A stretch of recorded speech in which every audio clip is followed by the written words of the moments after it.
بسم اللہ الرحمن الرحیم۔ حدیث مبارکہ۔ حضرت ابی ہریرہ سے روایت ہے کہ نبی کریم صلی اللہ علیہ وسلم نے فرمایا، 7 ایسی چیزوں سے بچو جو ہلاک کرنے والی ہیں۔ صحابہ کرام نے عرض کیا، یا رسول اللہ، وہ 7 چیزیں کون سی ہیں؟ آپ حضرت محمد صلی اللہ علیہ وسلم نے فرمایا، شرک کرنا، اللہ تعالیٰ کے ساتھ کسی کو شریک کرنا، جادو کرنا، ایسی جان کو ناحق مار ڈالنا جس کا مارنا اللہ تعالیٰ نے حرام فرما دیا، سود کھانا اور یتیم کا مال کھانا، جنگ کے روز پیٹھ دکھا کر بھاگنا، اور بھولی بھالی پاک دامن مسلمان عورتوں پر تہمت لگانا۔ اللہ تعالیٰ ہمیں ان سب باتوں سے بچنے کی توفیق دے اور اچھے اور نیک عمل کرنے کی توفیق دے، آمین۔ اللہ الرحمن الرحیم۔ سلامتی کے ساتھ جنت میں داخل ہونے کا نبوی نسخہ۔ حضرت ابو ہریرہ رضی اللہ تعالیٰ عنہ نے ایک مرتبہ آن حضرت صلی اللہ علیہ وسلم سے کہا، حضور، جب میں آپ کو دیکھتا ہوں میرا جی خوش ہو جاتا ہے اور میری آنکھیں ٹھنڈی ہوتی ہیں۔ آپ ہمیں تمام چیزوں کی اصلیت سے خبردار کر دیں۔ آپ صلی اللہ علیہ وسلم نے فرمایا، ابو ہریرہ، تمام چیزیں پانی سے پیدا کی گئی ہیں۔ پھر میں نے کہا، یا رسول اللہ، مجھے کوئی ایسا عمل بتا دیجئے جس سے میں جنت میں داخل ہو جاؤں۔ آپ صلی اللہ علیہ وسلم نے فرمایا، لوگوں کو سلام کیا کرو، کھانا کھلایا کرو، صلہ بھی کرتے رہو، اور رات کو جب لوگ سوئے ہوئے ہوں تم تہجد کی نماز پڑھا کرو تاکہ سلامتی کے ساتھ جنت میں داخل ہو جاؤ۔ تفسیر ابن کثیر۔ اللہ تعالیٰ ہمیں سلام کرنے، دوسروں کو کھانا کھلانے، صلہ رحمی کرنے اور نماز تہجد پڑھنے کی توفیق دے، آمین۔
اللہ الرحمن الرحیم۔ چولہے اور مائیں۔ ہم لوگ ابھی کالج میں تھے تو باؤ فیاض جرمنی چلا گیا۔ باؤ کا خیال تھا کہ اگر ہم نے پڑھ کر نوکری کرنی ہے تو پھر یہ کام ابھی سے کیوں نہ کیا جائے۔ اس نے کسی ایجنٹ کو 50-60 ہزار روپے دیے کہ فرینکفرٹ چلا گیا۔ جرمنی میں اس نے باتھ روم دھونے سے عملی زندگی کا آغاز کیا۔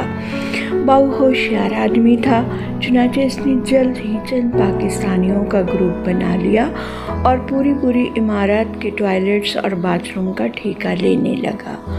تھوڑی مدت بعد اس نے چند پلمبر بھی اپنے گروپ میں شامل کر لیے۔ اب وہ باتھ روم کی ٹوٹیاں اور شاور بھی ٹھیک کر دیتا تھا۔ اس کا کام چل نکلا۔ پلمبرز کے بعد لکڑی کے کاریگر آئے اور اس کے بعد راج مستری۔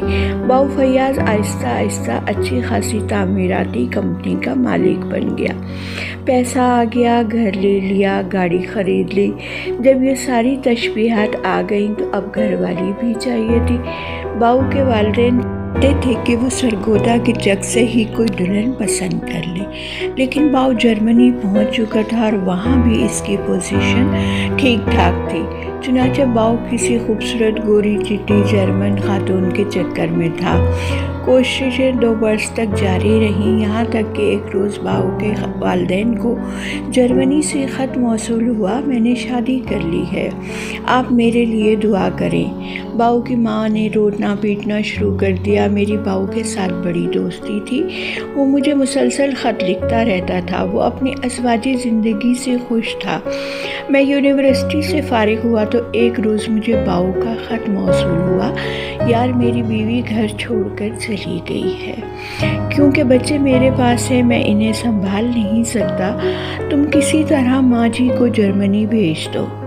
میں اسی روز باؤ کے گاؤں چلا گیا۔ ماں جی جرمنی جانے کے لیے تیار نہیں تھیں، وہ زندگی میں کبھی سرگودا نہیں گئی تھیں، یہ تو جرمنی تھا، 7 سمندر دور۔ میں نے ماں جی کو کیسے منایا، انہیں دھوتی کرتے کی جگہ شلوار قمیض پہننے پر کیسے مجبور کیا، ان کا شناختی کارڈ اور پاسپورٹ کیسے بنوایا، اور آخر میں جہاز میں کیسے، یہ الگ داستان ہے، ایک الگ کہانی ہے۔ بہرحال قصہ مختصر، ماں جی جرمنی چلی گئی تھی۔ 2-3 مہینے آرام سے گزر گئے۔ میں روزگار کے چکر میں شہر پھرتا رہا۔ ایک روز میں واپس لاہور گیا تو باؤ کا خط میرا منتظر تھا۔ باؤ بہت خوش تھا۔ باؤ کا کہنا تھا ماں جی نے آتے ہی گھر کا سارا انتظام اپنے ہاتھوں میں لے لیا، بچوں کی دیکھ بھال شروع کر دی۔ پھر مجھ سے میری بیوی کا ایڈریس لیا، میری کمپنی میں کام کرنے والے ایک لڑکے کو ساتھ لیا، میری بیوی کے پاس گئی، اس پر پتہ نہیں کیا پڑھ کر پھونکا، وہ شام کو اٹیچی کیس اٹھا کر واپس آ گئی۔ ہم سب ٹھیک ہیں، میں، میری بیوی اور میرے بچے سب ایک چھت تلے مزے سے زندگی گزار رہے ہیں۔ ماں جی واپس آ رہی ہیں۔ میں یہ خط پڑھ کر حیران رہ گیا۔ ماں جی واپس آئیں تو میں نے ان سے ملنے چک گیا۔ ماں جی اپنوں کی آگ پر دودھ کی چٹوری رکھ رہی تھیں۔ میں ان کے پاس بیٹھ گیا۔ وہ بڑی خوش دلی سے جرمنی کے قصے سنانے لگی، وہاں کے لوگ کیسے تھے، عمارتیں، سڑکیں اور گاڑیاں کیسی تھیں۔ جب وہ سناتے سناتے تھک گئی تو میں نے باؤ فیاض کی بات چھیڑ دی۔ ہنس کر بولی، جرمنی پہنچ رہی میں نے دھوتی باندھ لی، میں شلوار قمیض میں بے چینی محسوس کر رہی تھی۔ میں فیاض کے باورچی خانے میں گئی، میں نے دیکھا وہاں چولہا بھی ہے، برتن بھی ہیں اور کھانے کی میز بھی، لیکن کھانا پکانے کے کوئی آثار نہیں۔ میں نے فیاض سے پوچھا تو اس نے کہا، اماں ہم جب سے اس گھر آئے ہیں ہم نے ایک بار بھی چولہا نہیں جلایا، ہم پیکٹ میں بند ناشتہ لے آتے تھے، بچے بھی کھا لیتے تھے، اور ہم دونوں بھی دوپہر کو دفتر سے کھانا کھاتے ہیں، شام کو سب باہر سے، لہٰذا کبھی چولہا جلانے کی نوبت نہیں آئی۔ ماں جی مسکرائی اور سرمئی اپلوں کو تنکے سے کریدنے لگی۔